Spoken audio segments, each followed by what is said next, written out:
இன்றைய சபைகளுடைய நிலைமையை நான் இப்போ வாசிக்க போற இந்த 3 வசனங்கள் வாசிக்கும் போது இன்னைக்கு சபைகள் எப்படிப்பட்ட ஒரு சாத்தானுடைய பிடியில் இருக்குது, வஞ்சகத்தில் இருக்குது, எந்த மாதிரியான சூழல்ல இருக்குது அப்படிங்கிறத நீங்க அப்பட்டமா புரிஞ்சுக்க முடியும்.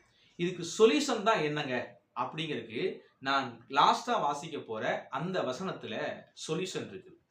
இன்றைய காலகட்டத்தில் பார்த்தீங்கன்னா கர்த்தர் சொன்னாரு, கர்த்தர் பேசினாரு, கர்த்தர் அதை சொன்னாரு, இதை சொன்னாரு இப்படின்னு அடிக்கடி மூச்சுக்கு 300 தடவை பார்த்தீங்கன்னா கர்த்தர், இயேசு இயேசு அப்படின்னு சொல்லி மக்களை வஞ்சிக்கிற கூட்டங்கள் இன்னைக்கு பெருக்கெடுத்துட்டாங்க. அப்புறம் பார்த்தீங்கன்னா பைபிள்ல நம்ம பவுலடிகளுடைய உருமால்களை போட்டு சுகமானாங்க, பேதுருனுடைய நிழல் பட்டு சுஸ்தமானுச்சு, இந்த மாதிரி நிகழ்வுகள் எல்லாம் பார்க்கிறோம். கர்த்தர் அன்னைக்கு அந்த மாதிரியான காரியங்களை அவர்களை கொண்டு தேவன் செய்தார். ஆக்சுவலா பாத்தீங்கன்னா பவுலினுடைய கச்சையிலையோ பவுலுடைய துண்டுலையோ வல்லமை கிடையாது, பேதுருடைய நிழல்ல வல்லமை எல்லாம் கிடையாது. கர்த்தர் அப்படிப்பட்ட காரியத்தை அன்றைக்கு என்ன செஞ்சாரு, செய்தார். பைபிள்ல இப்படி இருக்குது அப்படிங்கிறக்காண்டி இன்னைக்கு பாத்தீங்கன்னா இந்த மாய்மால போதகர்கள், கள்ள தீர்க்கதரிசிகள், கள்ள போதகர்கள்லாம் வந்து என்ன செய்யறாங்க, கர்ச்சீப்பு வியாபாரம் பண்றது. அப்புறம் பைபிள்ல உங்களில் ஒருவன் வியாதிப்பட்டால் எண்ணெய் பூசி ஜெபம் பண்ணுங்கள், விசுவாசமுள்ள ஜெபம் தான் பிணியாளிகளை ரட்சிக்கும் அப்படின்னு வசனம் தெளிவாக இருந்தாலும் கூட எண்ணெயை வியாபாரமாக மாற்றி எண்ணெயை பல ஆயிரங்கள் ரூபாய்க்கு விற்கிறது, கட்சிப்பு பல ஆயிரங்கள் ரூபாய் விற்கிறது, சீடிய ஒண்ணுக்கு மத்த சீடிய வந்து தொட்டா சீடியில வல்லம் இருக்குது அப்படின்னு சீடியை கொடுத்து ஏமாத்தி அதன் மூலியமாக மக்களுடைய பணத்தை கொள்ளையடிப்பது. சேர்ல வல்லமை, இந்த சேர் அபிஷேகம் பண்ணப்பட்ட சேரு, இந்த சேர் வந்து பெரிய வல்லமையுள்ள பாஸ்டர் உட்கார்ந்து எந்திரிச்ச சேரு, இதை விசுவாசியெல்லாம் போய் நீங்க உட்கார்ந்தீங்கன்னா நீங்களும் புதிய சேர் அபிஷேகத்தை, சேர் வல்லமையை பெறலாம் அப்படிங்கிற மாதிரி அப்படி போதிக்கிற கூட்டம். கோட்டுல வல்லமை போட்டிருக்க பாஸ்டர் போட்டிருக்க கோட்டை தூக்கி அப்படி அடிச்சோம்னா பாத்தீங்கன்னா அப்படியே வல்லமை அபிஷேகத்துல துள்ளுற மாதிரி பலவிதமான சித்து வேலைகளையும் வேடிக்கைகளையும் கோமாளித்தனங்களையும் தொடர்ச்சியாக இன்னைக்கு நம்ம வந்து சபைகள்ல பாக்குறத பாக்குறோம். இது எல்லாத்தையும் எப்படி பேசுறாங்கன்னா கர்த்தர் நாமத்தை சொல்லி கர்த்தர் பேரை சொல்லி தான் வஞ்சிக்கிற நிகழ்வை பாக்குறோம். முதலாவதாக நான் வாசிக்கிற அந்த வசனத்தை கவனிங்க. அன்னைக்கு என்ன நடந்துச்சு, அன்னைக்கு அந்த இதே ஆதங்கத்துல அன்னைக்கு தீர்க்கதரிசி இந்த வசனங்கள்லாம் பேசுறாங்க, கர்த்தர் அவர்கள் மூலியமாக பேசுறாரு. அதே மாதிரிதான் இன்னைக்கும் சபைகள்ல நடக்கிற நிகழ்வை பாக்குறோம். முதலாவது வசனம் பாருங்க, சகரியாவின் புத்தகம் 10வது அதிகாரம் 2வது வசனத்தை வாசிக்கிற பாருங்க. சுரூபங்கள் அபத்தமானதை சொல்லிட்டு குறி சொல்லுகிறவர்கள் பொய்யை தரிசித்தார்கள், சொப்பனக்காரர் வீணானதை சொல்லி வியத்தமாய் தோற்றம் பண்ணினார்கள், ஆகையால் ஜனங்களை ஆடுகளைப் போல சிதறி மேய்ப்பன் இல்லாததினால் சிறுமைப்பட்டார்கள், மேய்ப்பருக்கு விரோதமாக என் கோபம் மூண்டது அப்படின்னு கர்த்தர் பேசுறாரு. இப்ப என்ன நடக்குது அங்க, சுரூபங்கள் அபத்தமானதை சொல்லிட்டான், குறி சொல்லுகிறவர்கள் பொய்யை தரிசித்தார்கள், சொப்பனக்காரர் வீணானதை சொல்லி வியத்தமாக தோற்றம் பண்ணினார்கள் அப்படின்னு வாசிக்கிறோம். இன்னைக்கு இந்த சொப்பனம் பேசுறேன், கர்த்தர் அது மூலியமா வெளிப்படுத்திட்டாரு, இது மூலியமா வெளிப்படுத்திட்டாரு. இங்க கீழே வாசிக்கிறோம், மேய்ப்பர்களுக்கு விரோதமாக என் கோபம் மூண்டதான். இதெல்லாம் யாரு செய்யறாருன்னு தெரியுமா? அன்னைக்கு ஜனங்களை வழிநடத்தின மேய்ப்பர்கள், அதாவது பாஸ்டர்மார்கள் தான் இந்த வேலையை செய்யறாங்க. அதனால கர்த்தருடைய கோபம் அவர்கள் மேல் மூண்டதுதான்.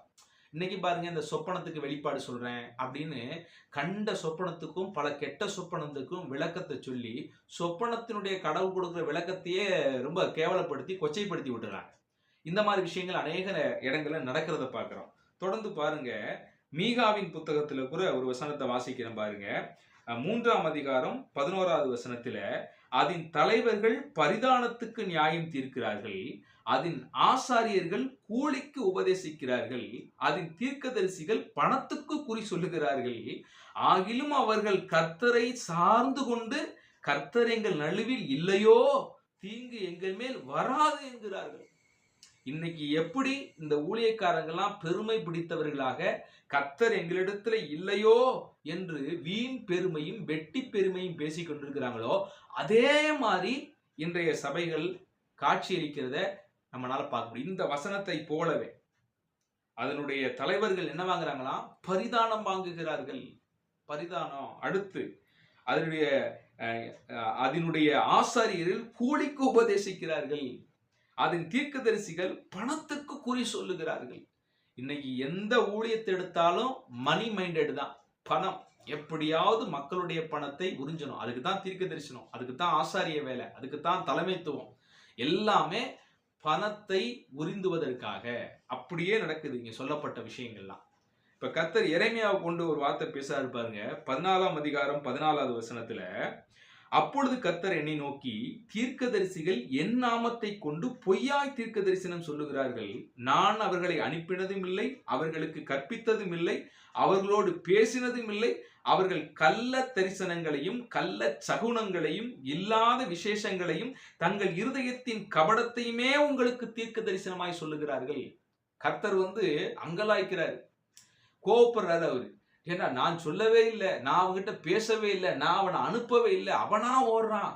ஓடி போய் கள்ள தரிசனங்களையும் கள்ள சொப்பனங்களையும் சகுனங்களையும் கள்ள சகுனத்தையும் இல்லாத விசேஷங்களையும் மக்களுக்கு சொல்லி, எதையாவது ஒன்று சொல்லி உன்னை அப்படி ஆக்குவார் இப்படி ஆக்குவார், நீ யாருன்னு உனக்கே தெரியாம இருக்கிற, அது இதுன்னு மக்களை கிளப்பி விட்டு ஏதோ ஒண்ணு பண்ணிக்கிட்டு இருக்கிறான்ப்பா, நான் அவனை அனுப்பல அப்படின்னு கர்த்தர் அங்கலாய்க்கிறார். ஆனா இந்த வசனங்கள்லாம் கர்த்தர் வேதம் முழுக்கவுமே நிறைய இடங்களை சொல்லி நம்ம எச்சரித்து, உண்மையான ஊழியர்கள் எப்படி இருப்பாங்க, உண்மையான கர்த்தருடைய பணியாட்கள் எப்படி இருப்பாங்க, உண்மையான தீர்க்கதரிசிகள் போதகர்கள் எப்படி இருப்பாங்கன்னு வேதம் முழுக்கவும் இருந்தாலுமே, இன்னைக்கு ஒரு பெரிய கூட்ட மக்கள் பார்த்தீங்கன்னா இந்த கள்ள தீர்க்கதரிசிகளை நம்பி கள்ள போதர்களை நம்பி சோரம் போகிற விஷயத்தை பார்க்கிறோம். அவர்களால் இன்னைக்கு சத்திய மார்க்கம் தூசிக்கப்பட்டு கொண்டே இருக்குது. சரிக்கு என்னதாங்க சொல்யூஷன்? மக்களாகி நீங்க தான் வசன வெளிச்சத்தோடு இருக்கணும். உண்மையை சொல்லப்போனா எழுப்புதல் எழுப்புதல் அங்க எழுப்புதல். முதலாவது ஒவ்வொரு விசுவாச பிள்ளைகளுடைய இருதயத்துக்குள்ளேயும் வசன எழுப்புதல் உண்டாகணும். வசனத்தை வெறித்தனமா வாசிங்க, வசனத்தை வெறித்தனமா தியானிங்க. பெரியா பட்டணத்தார் அப்படித்தானே வாசிச்சாங்க. காரியம் இப்படி இருக்கிறதா என்று சொல்லி நாள்தோறும் வேத வாக்கியங்களை ஆராய்ந்து ஆராய்ந்து ஆராய்ந்து ஆராய்ந்து பார்த்து நற்குணசாலிகளா மாறினாங்க. பாத்தீங்களா? ஒவ்வொரு ரட்சிக்கப்பட்ட விசுவாசியும் வசனத்தை அறிகிற அறிவு தீராத தாகம் வரணும், வார்த்தை மேல வரணும். வந்துச்சுன்னா யாரு மாய்மாலவன், யாரு கள்ள ஊழியன், யாரு நல்ல ஊழியன், யாரை பின்பற்றணும், இவனை பின்பற்ற கூடாதா என்கிறத நீங்களே என்ன செய்வீங்க? தீர்மானிக்க கத்துக்குவீங்க, நீங்களே முடிவெடுக்க கத்துக்கிடுவீங்க, நீங்களே அதை பகுத்து ஆராய கத்துக்கிடுவீங்க. அந்த பகுத்து ஆராயிற தன்மை தான் இல்லை. ஆண்டவர் சொல்றாரு, யாக்கோபை சொல்லும்போது, யாக்கோபு எழுதும்போது இப்படி எழுதுறாரு, நீங்க எல்லா ஆவிகளையும் நம்பாமல் அந்த ஆவிகள் தேவனால் உண்டானதோ என்று சோதித்தறியுங்க. எல்லாத்தையும் நம்பாத. என் பேரை சொல்லிட்டு வருவான், நான் ஊழியக்காரன் வருவான், பகட்ட ஆடம்பரமா கோட் ஷூட்டை போட்டு ஏமாத்துற மாதிரி ஏமாத்துவான். நீங்க தான் கேர்ஃபுல்லா இருக்கணும், எல்லா ஆவியும் நம்பாத அப்படிங்கிற. ஸோ இதுக்கு என்னதான் சொல்யூஷன்? அதுக்கு உபாகமத்தின் புத்தகத்துல ஒரே ஒரு வசனத்தை வாசிக்கிறேன், நல்லா கவனி. இன்னைக்கு பெரிய தீர்க்கதரிசி அதுல வல்லம் இருக்கு, இதுல வல்லம் இருக்கு இப்படிலாம் சொல்றாங்க பாத்தீங்களா? ஒருத்தரையும் நம்பாதீங்க. ஆண்டவர் அழகா கொடுத்துட்டாரு. உங்களுக்கு யாருக்காவது ஒருத்தருக்கு நடந்திருக்கலாம், அதை பார்த்து நீங்க நம்ப கூடாது. இந்த காக்கை உட்கார பனம்பழம் விழுந்த கதியா 100 பேர் வந்தா அதுல ஒரு 4 பேர் 5 பேருக்கு குத்து மதிப்பா நடக்கும். அது யாரு சொன்னாலும் நடக்கும். ஒரு குழந்தை சொன்னா கூட நடந்துரும். 100 பேர்த்த கூட்டு எதையாவது ஃப்ளோவில் அடிச்சு விடும்போது ஒரு 4 பேருக்கு நடக்கும், கண்டிப்பா நடக்கும். பல கோயில்களில் நடக்குதுங்க, பல மசூதிகளில் நடக்குதுங்க. நான் அங்க போனேன், வளையல கட்டினேன், நான் இங்கே போனேன், நேர்த்தி கடன் செலுத்தினேன், எனக்கு அது நடந்துச்சு இது நடந்துச்சு சொல்றவங்க இருக்காங்களா இல்லையா? ஆனா 1000 பேர் அப்படி செலுத்தும் போது எதர்ச்சியா சாதாரணமாக சில ஆசீர்வாதங்கள் சிலருக்கு வரும். சிலர் தொழில் தொடங்கும் போது சில ஆசீர்வாதங்கள் வந்துடும். சிலர் திருமணம் பண்ணும்போது உடனே குழந்தை பாக்கியம் கிடைச்சிடும், உடனே சில காரியங்கள் உங்களுக்கு நடந்துடும். சிலருக்கு அது நடக்கும்போது இதனாலதான் நடந்துச்சுன்னு எல்லா மத நம்பிக்கையாளர்கிட்டையும் இருக்குது. அதே நம்பிக்கையை நாம வச்சுட்டு இருந்தா. ஆனா உண்மையான தீர்க்கதரிசிகள் அப்படின்னா யாருன்னா, அவன் சொல்றது 100மே நடக்கும். அதான் உண்மையான தீர்க்கதரிசி.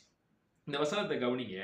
ஒரு தீர்க்கதரிசி கர்த்தரின் நாமத்திலே சொல்லும் காரியம் நடவாமலும். எப்படி? கர்த்தரின் நாமத்திலே கர்த்தர் சொன்னார் என்று சொல்லுகிற காரியம் நடவாமலும் நிறைவேறாமலும் போனால் அது கர்த்தர் சொல்லாத வார்த்தை. அந்த தீர்க்கதரிசி அதை துணிகரத்தினால் சொன்னால் அவனுக்கு நீ பயப்பட வேண்டாம், அவனை நம்ப வேண்டாம், அவனை மதிக்க வேண்டாம் அப்படின்னு வேதம் சொல்லுது. அப்ப தேவனுடைய பிள்ளைகள் வசன எழுப்புதல் உங்களுக்குள்ள வந்துருச்சுன்னா, அன்னைக்கு அப்போஸ்தலர் அடிப்படையிலே பெரையா அந்த ஊர்ல இருக்கிற மக்கள் எல்லாம் வசனத்தை வெறித்தனமா வாசித்து தியானித்து ஆராய்ந்து பார்த்தது போல இன்றைக்கு ஒவ்வொரு கர்த்தருடைய பிள்ளைகளும் ஆராய ஆரம்பிச்சீங்கன்னா கண்டிப்பா இன்னைக்கு இருக்கிற கள்ள ஊழியர்கள்லாம் இனங்கண்டு கொண்டு அவர்களை ஓட ஓட விரட்ட முடியும். நீங்களே அவர்களுக்கு நல்லதொரு பாடத்தை கற்பிக்கவும் முடியும். கர்த்தருடைய பிள்ளைகளுக்குள்ள அந்த எழுப்புதல் உண்டாகட்டும். கர்த்தர் உங்களை ஆசீர்வதித்து காக்கட்டும். God bless you.